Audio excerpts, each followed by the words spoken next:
Anthony Davis, but he was the second best player on the championship team. When Luka wins the championship, by the way, he just led them to the finals last year. Has been all NBA 5 times. He's going to be the best player on the championship team. So to me, it seems like they didn't want to pay Luka. I'm going to go with an easy one for me. Yeah.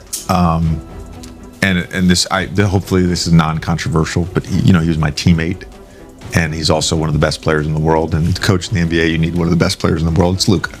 Just the excitement of being able to add a caliber player like that, a generational talent like that to our franchise, is something that's given me energy. Yes, the Luka Dončić trade to the Lakers was real, and it sent shockwaves across the NBA. The blockbuster deal saw Doncic, along with Maxi Kleber and Markieff Morris, land in Los Angeles, while the Mavericks received Anthony Davis, Max Christie, and a 2029 first-round pick. Additionally, the Utah Jazz were involved, acquiring Jalen Hood-Schifino and 2 second-round picks. This trade was particularly shocking because there were no prior indications that either Doncic or Davis was available. Reports suggest that Dallas initiated the talks, citing concerns over Doncic's long-term conditioning and the financial burden of a looming Supermax contract. Meanwhile, Davis had been vocal about wanting front-court reinforcements in LA, but instead, he was moved to a new team alongside Kyrie Irving. The Luka Dončić trade to the Lakers shocked the NBA world, and reactions have been pouring in from all sides. Doncic himself admitted he was stunned by the move, saying he initially thought it was an April Fool's joke when he got the call. However, he expressed excitement about playing for the Lakers and alongside LeBron James, calling it a new journey. For the Lakers, this trade is seen as a major win, securing their post-LeBron future with a young superstar. The Mavericks, on the other hand, made a controversial decision by trading a 25-year-old generational talent for an aging Anthony Davis. Reports suggest Dallas feared Doncic would decline his player option in 2026 and leave in free agency, potentially walking away from a $345 million Supermax deal. The fallout from the trade also led to reports questioning Doncic's conditioning and leadership, which many viewed as an attempt by the Mavericks to justify the move. NBA analysts and former players have pushed back against this narrative, with many calling out Dallas for mishandling the situation. Meanwhile, Doncic lands in a franchise with championship pedigree, playing with an all-time great in LeBron, and potentially reshaping the Western Conference landscape. Mr. DeMont, take a step back, take a seat. You know nothing about hard work or what it takes to be great. You married into money. Sit with this trade that you made. Hopefully Anthony Davis gets healthy, and I wish Dallas Mavericks the best moving forward. But shut the up, man. We all know how good Luka is. We don't give a what you have to say. Just sit back and be an owner. Mitt Barnes didn't just criticize the Mavericks for trading. Luka Dončić called out the franchise's leadership in a way few analysts have. On his podcast, Barnes questioned whether Mark Cuban and the Mavericks front office truly understood what it takes to build a championship team, saying their decision to move a generational talent at just 25 years old made no sense. But he wasn't alone in his criticism. Paul Pierce also chimed in, suggesting that the trade was more about ego than basketball. According to Pierce, Dallas didn't just lose a superstar, they turned their back on their entire future. Many analysts have echoed these concerns, wondering if internal power struggles or contract concerns played a bigger role than what's being publicly admitted. What really angered Barnes, though, wasn't just the trade itself, was how the Mavericks handled it afterward. Reports questioning Doncic's conditioning and leadership surfaced almost immediately, making it seem like the team was trying to justify its decision by shifting the blame onto him. This kind of narrative control is exactly what former players like Barnes can't stand. Ultimately, Doncic now finds himself in Los Angeles, paired with LeBron James in what could be a historic duo. Whether Dallas made a mistake or saw something others didn't, only time will tell. But one thing is clear, the NBA world isn't letting the Mavericks off the hook. Isley, man, it's just like, it's some egos that got involved in all of this. Like, you traded the whole future, the whole face, the whole city that was on his back, and you just said, we don't need you. Like, seriously? This is one of the most unprecedented things I've ever seen.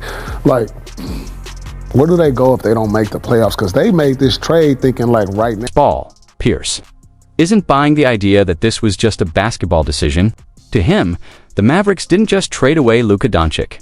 They made a power move, one that could have been fueled by control, ego, or behind-the-scenes tension. The fact that Dallas made this trade with no safety net, no clear backup plan, and no rebuilding phase makes it even more suspicious.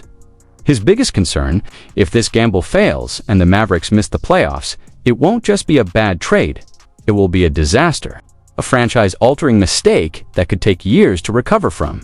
Jalen Rose took the conversation in a different direction. Focusing on the financial side of the deal, he sees this trade as a sign that Dallas wasn't willing to fully commit to Luka. Despite him being one of the most talented young stars in the league, in his eyes, this move isn't just about basketball, it's about a franchise that hesitated to embrace greatness. Both Pierce and Rose are making one thing clear. There's more to this trade than what the Mavericks are saying, whether it's power struggles, financial concerns, or internal politics. This move wasn't just about X's and O's, and if it backfires, the fallout will be brutal. To me, it seems like they didn't want to pay Luka. So for me, if you don't want to pay Luka, then just sell the team. That's how I feel about it. Because if you ain't going to pay somebody to accomplish what he's accomplished already, I don't know where the money going to come from for somebody else. Jalen Rose didn't just criticize the Luka Dončić trade. He exposed a bigger issue within the Mavericks organization. If a franchise isn't willing to invest in a generational superstar like Luka, then what exactly is their plan? Luka isn't just another all-star or a young player with potential. He's already one of the most dominant forces in the NBA.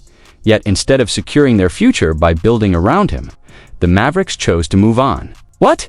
To avoid paying a supermax contract to save money in the short term, Rose made it clear. If you're not willing to commit to greatness, maybe you shouldn't be running a team at all. Avery Johnson, a former NBA champion and coach, echoed those concerns. He took to social media to express his disbelief, saying that this trade doesn't just raise questions, it defies logic. In his eyes, letting go of a player like Luka isn't just a bad move, it's a catastrophic mistake that could haunt the Mavericks for years to come. When NBA veterans, analysts, and former coaches are all questioning the decision, one thing becomes clear. There's more to this trade than what the Mavericks are letting on. And if the move backfires, it won't just be a mistake. It will be remembered as one of the most shocking failures in franchise history. No way. No way. No way. Now, Luka's 25 years old. And sure, there's been some situations defensively where he can improve. Obviously the communication onslaught with the referees. But this type of talent doesn't come around that many times in a lifetime. Bob Voulgaris didn't just defend Luka, he exposed the deeper issues within the Mavericks front office. As a former team executive, Voulgaris had an insider's view of how decisions were made in Dallas. And from his perspective, the Luka trade wasn't just a basketball blunder, was a reflection of a broken system in a scathing podcast episode. He called out the narrative that tried to justify trading a generational talent. Instead of accepting responsibility, the organization seemed determined to frame Luka as the problem, leaking stories about his conditioning and leadership. But Voulgaris wasn't buying it. He argued that great franchises don't give up on superstars. They adapt, improve, and do whatever it takes to build around them. Instead, Dallas did the opposite, sending away a 25-year-old MVP-caliber player and trying to spin it as a necessary move. And now, the pressure is on. The pressure is on the Mavericks like never before. If this trade doesn't result in immediate success, the backlash won't just be about losing Luka, be about a franchise that failed to recognize its own future. The people who are critiquing him had no business. I'm sorry, but those people have not accomplished anything. They're not accomplished individuals. Who are they to be talking about what it takes to win? That's the part that I found really, really offensive. What have you done in your life that allows you to, you're in charge of the team and so you're beholden to that. But also, come on, give me a break. What have you inherited a pretty good roster. You inherited a generational superstar. Have a little bit more humility. Quill O'Neal has never been one to sugarcoat his opinions. And when it comes to the Luka Dončić trade, he made it clear this move makes no sense. In a recent interview, Shaq put the Mavericks front office on blast, questioning how a team could let go of a 25-year-old generational talent without a clear explanation. He dismissed the rumors about Luka's conditioning and leadership, calling them weak excuses for an organization that failed to build a true contender around him. For Shaq, this isn't just about Dallas losing an elite player. It's about a franchise making a decision that could haunt them for decades. He's seen teams fumble stars before, from Orlando losing him in his prime to Cleveland letting LeBron leave the first time. And in his eyes, the Mavericks are now on that same path. The reality is simple. Players like Luka don't come around often, and if this trade backfires, Dallas won't just regret it, they'll become the latest cautionary tale in NBA history.